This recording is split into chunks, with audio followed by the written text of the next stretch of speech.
স্বাগত জানাচ্ছি নিউজ 24 সংবাদের সঙ্গে আছি আমি নাফিসা হক। দেখছিলেন বিআরবি কেবল সংবাদ শিরোনামগুলো। ফেব্রুয়ারিতে নির্বাচনের মাধ্যমে জনগণের হাতে ক্ষমতা ফিরিয়ে দিতে প্রতিশ্রুতিবদ্ধ সরকার। কুয়ালালামপুরে সম্মানসূচক ডক্টরেট ডিগ্রি গ্রহণ অনুষ্ঠানে মন্তব্য করেছেন প্রধান উপদেষ্টা ডক্টর মোহাম্মদ ইউনূস। আর প্রধান উপদেষ্টা সেখানে বলেছেন, গণতন্ত্রকে শক্তিশালী করতে প্রকৃত মালিক জনগণের হাতেই ক্ষমতা ফিরিয়ে দিতে চায় সরকার।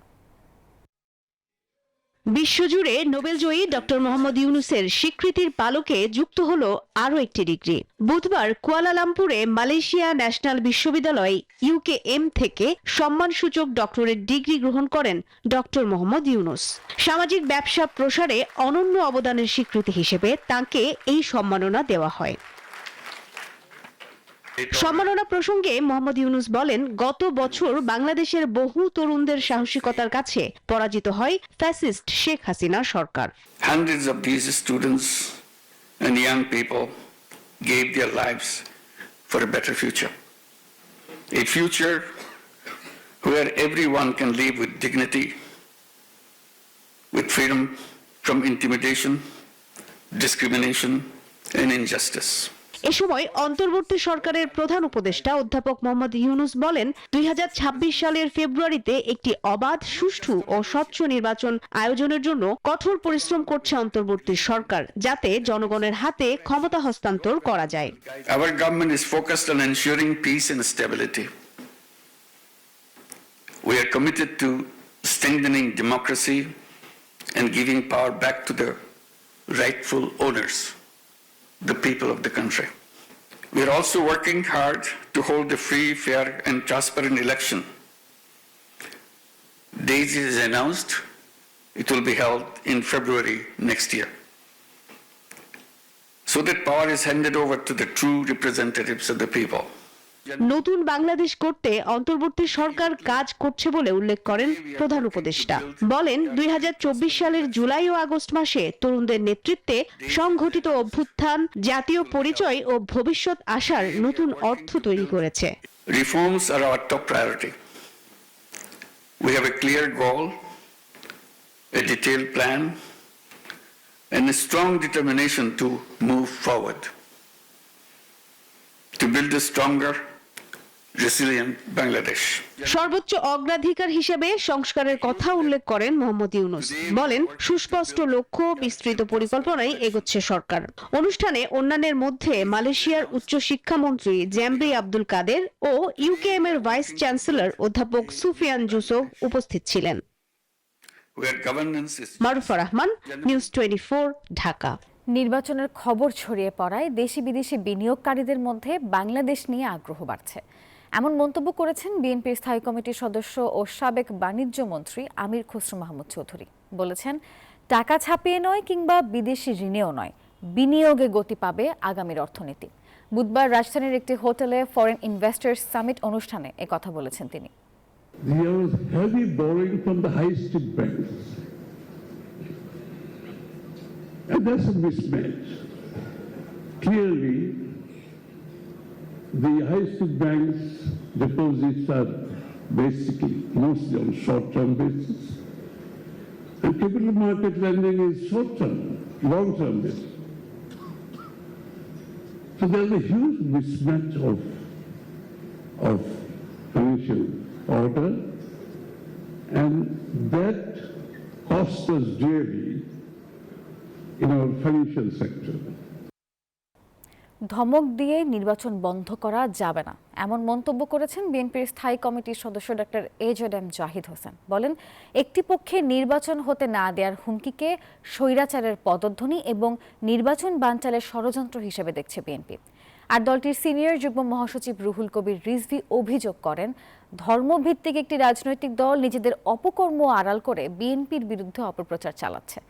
রাজধানীতে আলাদা আলাদা কর্মসূচিতে এমন কথা জানান তারা।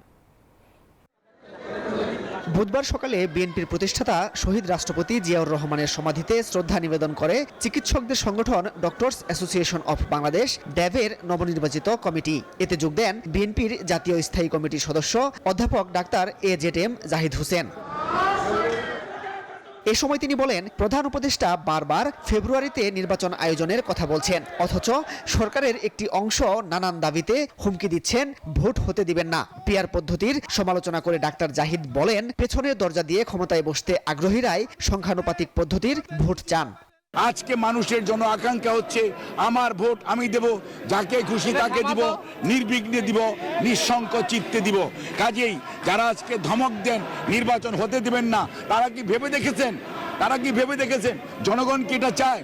এদিকে সকালে গুলশানে বিএনপি চেয়ারপারসনের রাজনৈতিক কার্যালয়ে এক সংবাদ সম্মেলনে বিএনপি নেতা রুহুল কবির রিজভী অভিযোগ করেন, একটি দল নিজেদের অপকর্ম আড়াল করতে বিএনপিকে নিয়ে অপপ্রচার চালাচ্ছে।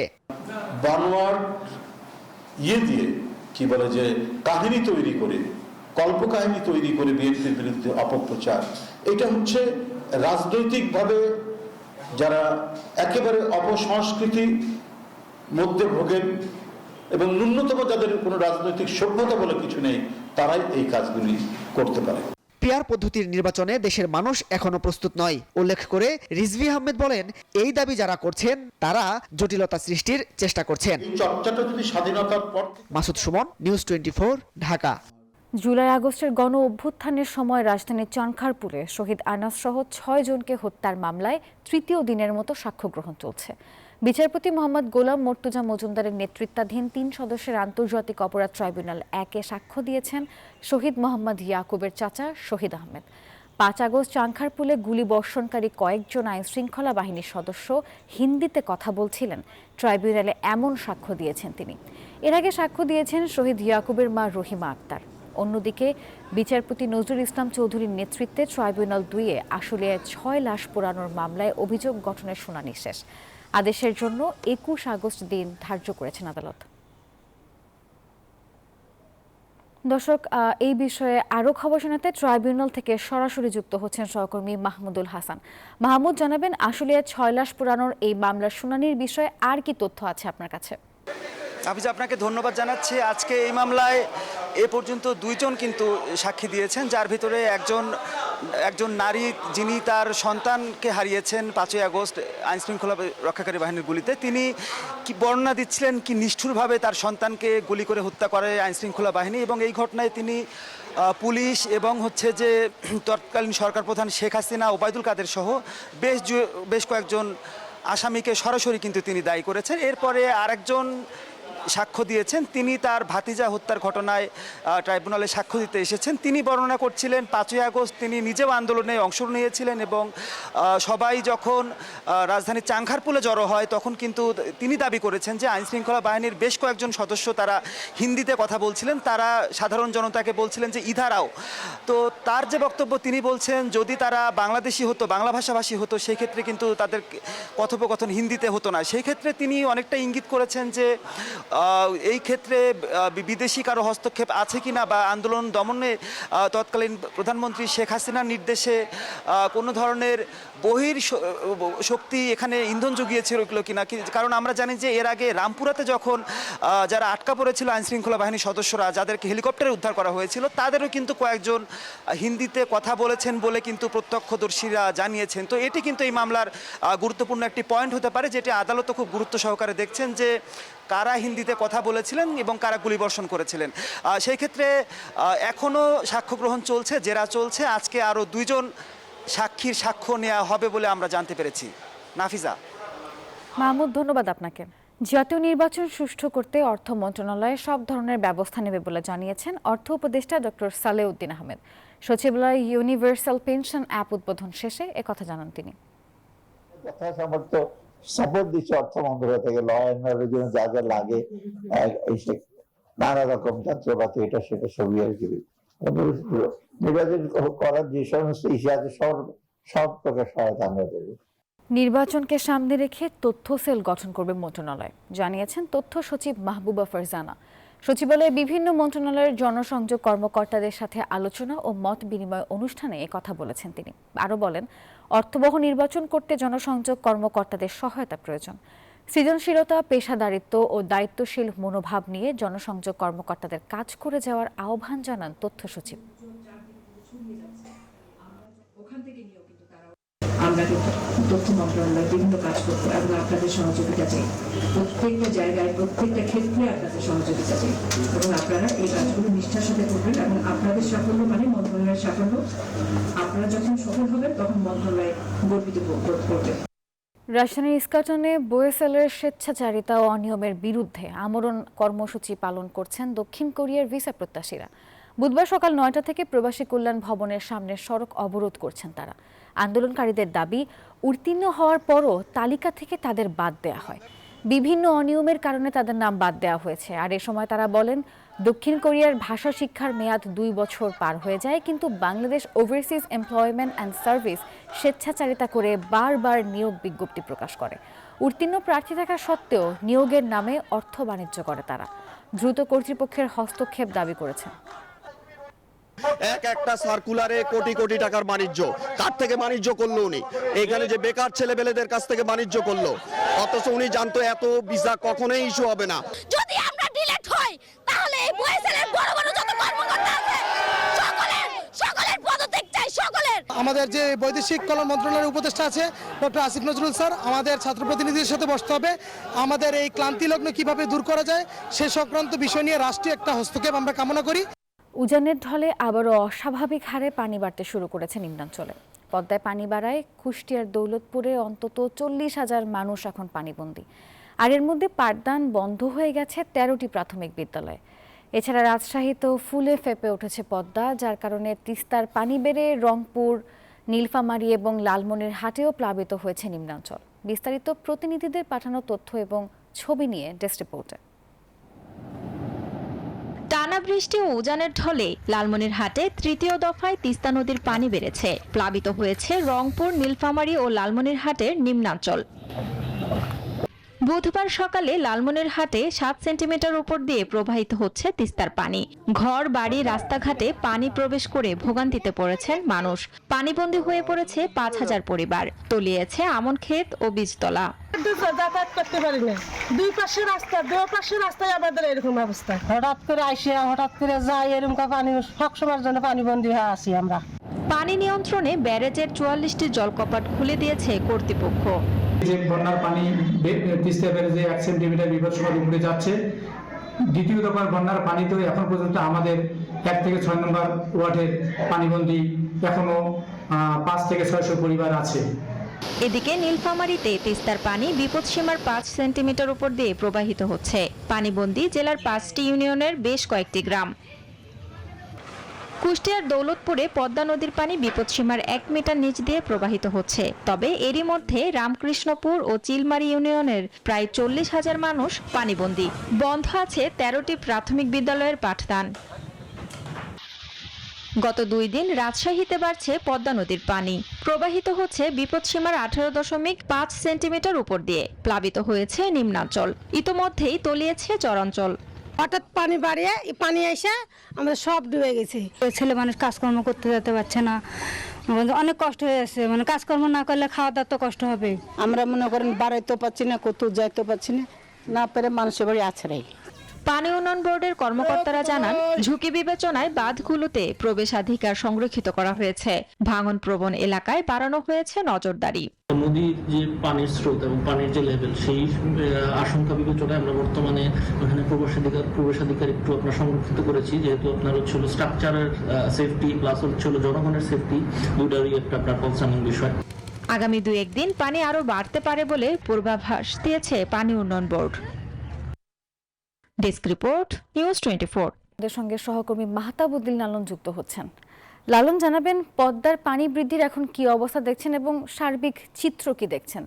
জি, ধন্যবাদ আপনাকে। আমি আপনাকে সার্বিক চিত্রের যদি একটু বিস্তারিত বর্ণনা দিই, সেক্ষেত্রে বলি, কুষ্টিয়ার ভেড়ামারা উপজেলার হার্ডিং ব্রিজ পয়েন্টে এই মুহূর্তে পদ্মার পানি 12.80 সেন্টিমিটার উচ্চতায় কিন্তু প্রবাহিত হচ্ছে, যেটির আসলে বিপদসীমা হচ্ছে 13.80 সেন্টিমিটার, অর্থাৎ 1 মিটার বিপদসীমার 1 মিটার নিচ দিয়ে কিন্তু পদ্মার পানি এই মুহূর্তে প্রবাহিত হচ্ছে। গতকালকে থেকে আজকে পর্যন্ত কিন্তু 10 সেন্টিমিটার পানি বৃদ্ধি পেয়েছে পদ্মায়, এমনটি জানিয়েছে পানি উন্নয়ন বোর্ডের হাইড্রোলজি বিভাগ। তারা বলছে যে গত 24 ঘন্টায় 10 সেন্টিমিটার পানি বৃদ্ধি পেয়েছে। আর এর পদ্মার পানি বৃদ্ধির ফলে কুষ্টিয়ার দৌলতপুর, মিরপুর, ভেড়ামারা অর্থাৎ পদ্মা তীরবর্তী যেসব অঞ্চল রয়েছে সেসব অঞ্চলের নিম্নাঞ্চল কিন্তু প্লাবিত হয়েছে। দৌলতপুরের 2টি ইউনিয়ন বিশেষ করে পদ্মা তীরবর্তী হয় এবং নিম্নাঞ্চল হয়, কিন্তু এই অঞ্চলের 13টি প্রাথমিক বিদ্যালয় ইতিমধ্যে বন্ধ ঘোষণা করা হয়েছে, পাশাপাশি বন্ধ হয়ে গেছে অন্যান্য কিন্তু প্রতিষ্ঠান। আর পানির তলায় নিমজ্জিত কিন্তু এই অঞ্চলে আবাদকৃত এই মৌসুমের সব ধরনের ফসল। তো পানি উন্নয়ন বোর্ডের কর্মকর্তারা বলছেন এই পানি আরো বাড়ার সম্ভাবনা রয়েছে, যেহেতু এটি উজানের ঢল, উজানের পানি। সেই ক্ষেত্রে এই পানির প্রবাহ যদি বৃদ্ধি পায় তাহলে কিন্তু কুষ্টিয়ার আরো বেশ কিছু অঞ্চল প্লাবিত হওয়ার আশঙ্কা রয়েছে। তো এই ছিল কুষ্টিয়ায় পদ্মার পানি বৃদ্ধি নিয়ে আমার কাছ থেকে সর্বশেষ।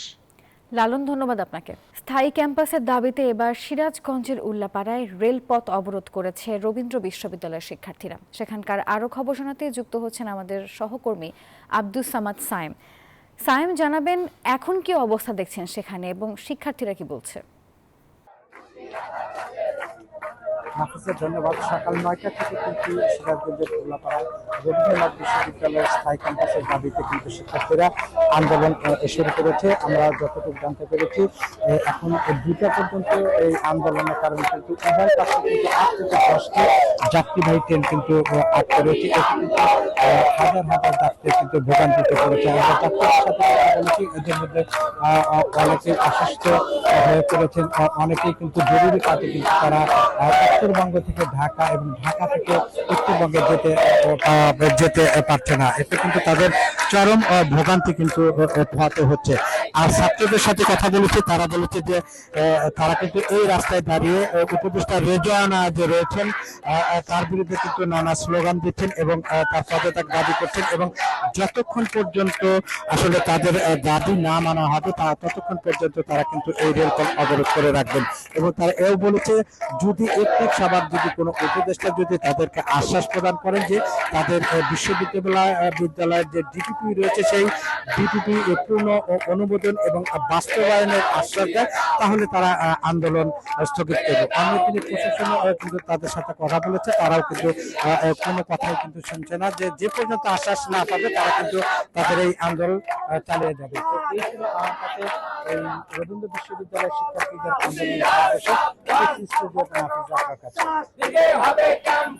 সায়েম, ধন্যবাদ আপনাকে। জানিয়ে দিব মধুমতি ব্যাংক পিএলসি অর্থ বাণিজ্য সংবাদ।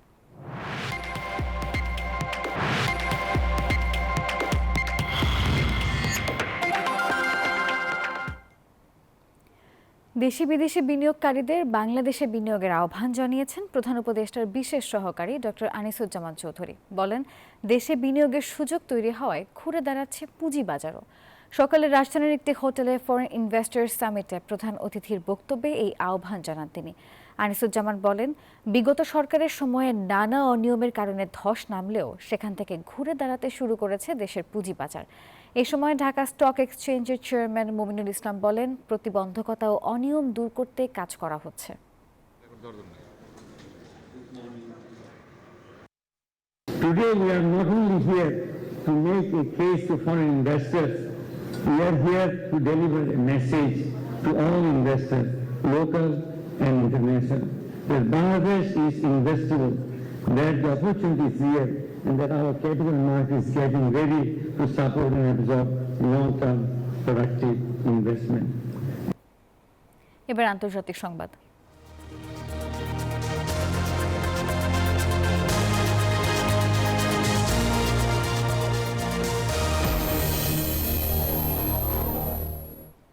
বিশ্বজুড়ে মানবাধিকার পরিস্থিতি আজও সংকটাপন্ন। 2024 সালে 1.5 শতাধিক দেশের পরিস্থিতি নিয়ে মানবাধিকার বিষয়ক বার্ষিক প্রতিবেদন প্রকাশ করেছে মার্কিন পররাষ্ট্র দপ্তর। প্রতিবেদনটি বলছে, বিজেপি সরকারের দমনে মত প্রকাশের স্বাধীনতা হারিয়েছে ভারতের গণমাধ্যমকারীরা। সংঘাতে নাজুক মিয়ানমার, আর এছাড়াও পাকিস্তান, আফগানিস্তান, গাজা থেকে শুরু করে মধ্য আফ্রিকা, উজবেকিস্তান সহ প্রায় প্রতিটি অঞ্চলে সাধারণ মানুষের উপর দমন, সংঘাত ও বিচারহীনতা চলছে। Adam Credo with the Washington 150টির বেশি দেশের 2024 সালের পরিস্থিতি নিয়ে মানবাধিকার বিষয়ক বার্ষিক প্রতিবেদন প্রকাশ করেছে মার্কিন পররাষ্ট্র দপ্তর, যেখানে বিশ্বের 3টি দক্ষিণ ও দক্ষিণ পূর্ব এশীয় দেশ ভারত, পাকিস্তান ও মিয়ানমারের মানবাধিকার লঙ্ঘনের ভয়াবহ চিত্র ফুটে উঠেছে। জাতিসংঘ সমর্থিত তদন্তে উঠে এসেছে মিয়ানমারের নিরাপত্তা বাহিনীর বিরুদ্ধে পদ্ধতিগত নির্যাতন ও সহিংসতার ভয়াবহ চিত্র। প্রতিবেদন বলছে, আটকদের উপর ইলেকট্রিক শক, সংঘবদ্ধ ধর্ষণ, আগুনে পোড়ানো সহ নানাভাবে নিষ্ঠুরতা চালানো হয়েছে। সবচেয়ে ভয়াবহ তথ্য, 2 বছরের শিশু পর্যন্ত আটকে রাখার ঘটনা। ভারতের চিত্র একই। দেশটির মণিপুরে কুকি ও মেইতে গোষ্ঠীর সংঘাতে ঘটেছে হত্যাকাণ্ড, অগ্নিসংযোগ ও ব্যাপক মানবাধিকার লঙ্ঘন। পুলিশ এনকাউন্টার ও হেফাজতে মৃত্যুর অভিযোগে বেড়েছে আগের চেয়ে বেশি। সত্য সংবাদ প্রকাশের ক্ষেত্রে চাপে পড়ছেন গণমাধ্যম কর্মীরা। পাকিস্তানের পরিস্থিতি খুব ভিন্ন নয়। একই প্রতিবেদনের তথ্য বলছে, বেলুচিস্তানে নিখোঁজ ধর্মীয় সংখ্যালঘুদের ওপর চাপে এবং বিচার বহির্ভূত হত্যার ঘটনা 2023 সালের তুলনায় বেড়েছে। এদিকে গাজার মানবাধিকার পরিস্থিতি 2024 সালে আরও অবনতির দিকে গেছে।